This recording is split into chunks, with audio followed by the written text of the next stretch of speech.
This is the last of the disassembly videos. This is the individual carburettors which we have here. I've actually disassembled this completely as far as I'm going to go anyway, and giving it a bit of a wash, and it does look a bit better anyway. But I thought I would do this video just to show you the bits of it and what problems I had with it. So if we just start, you can see this is the inside here is the float ball.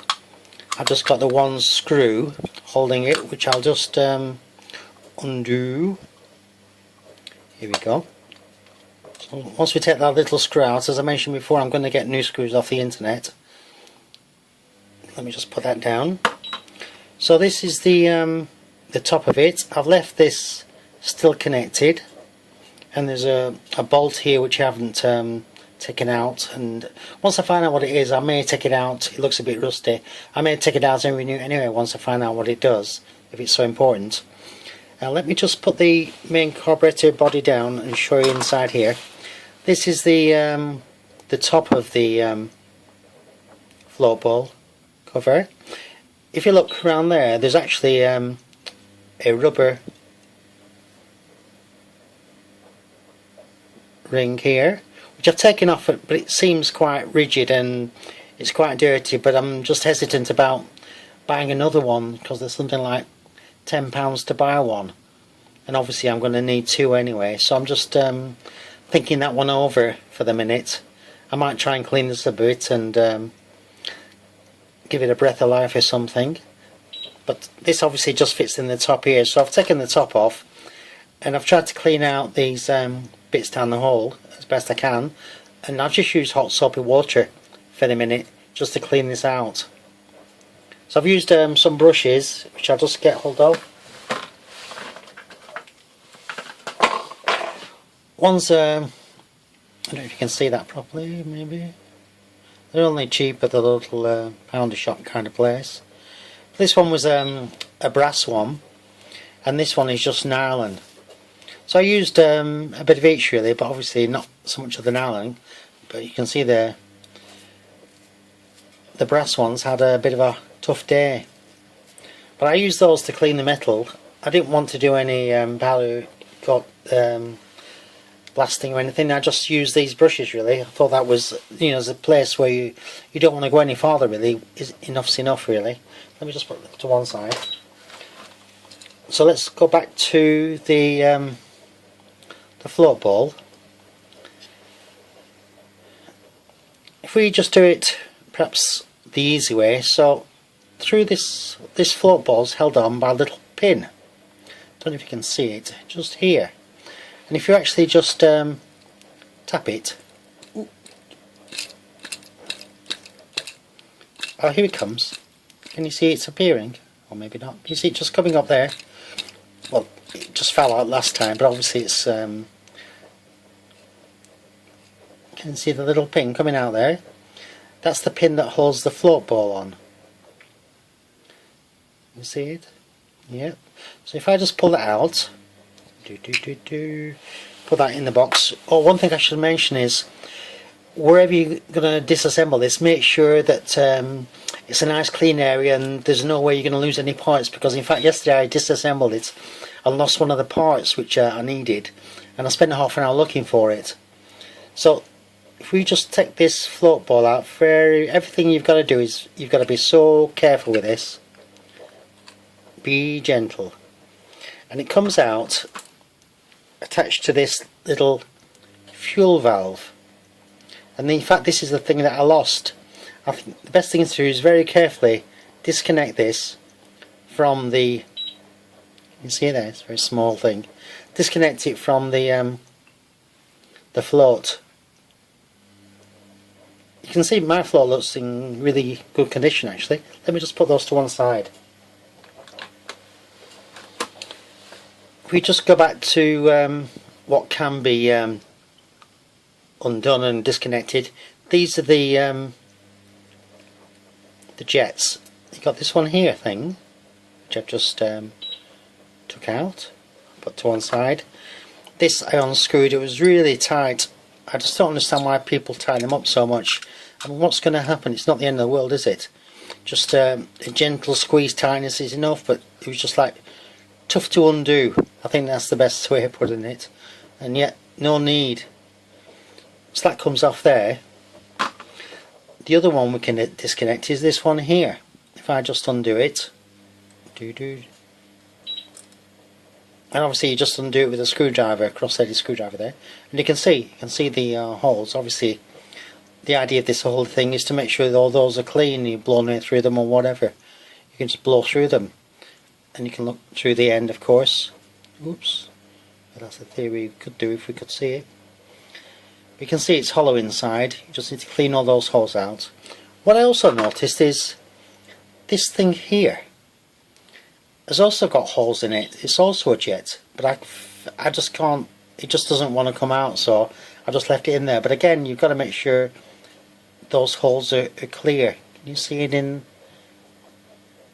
the camera? This one here. Yeah, there's holes in this as well, but I was trying to pull it, unscrewed it, but it doesn't seem to want to come. The last thing I took apart was this thing here. It's called, it's the fuel valve. The float, that little thing I showed you, that thing here, actually goes down this hole and stops the fuel coming. So when the float reaches a certain height, this is the stopping mechanism. So I decided to remove this part, and obviously this little screw here is just a holding screw, and in both cases they were a nightmare to undo. And you can see this screw here, I don't know if you can see it there, but I've damaged it trying to get it out. After a while I did use the hammer and give it a whack with a screwdriver to try and free it, and luckily I undid it. Otherwise I would have spent a few happy hours trying to undo that. And in fact I've ordered some new ones, some Allen style off the internet. So let me just undo that, then we can see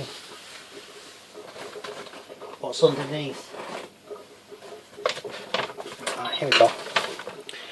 So all it is a holding screw. Search me why it's so tight. There's no need, and yet it happens all the time. People swing on them.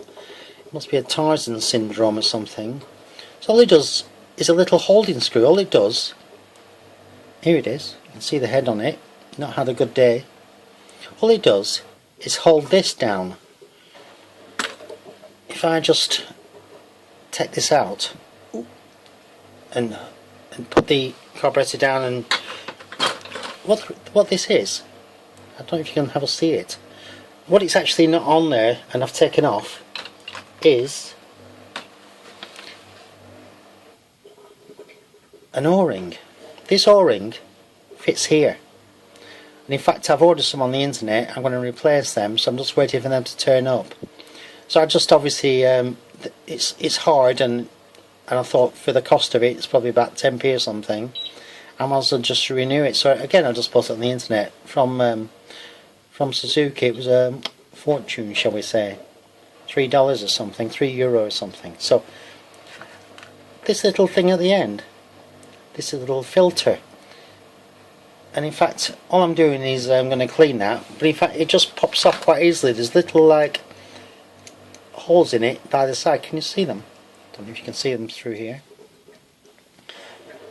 And if you just get a little pointed little tool and just carefully a bit either side, here we go. Come on baby, just lift up there.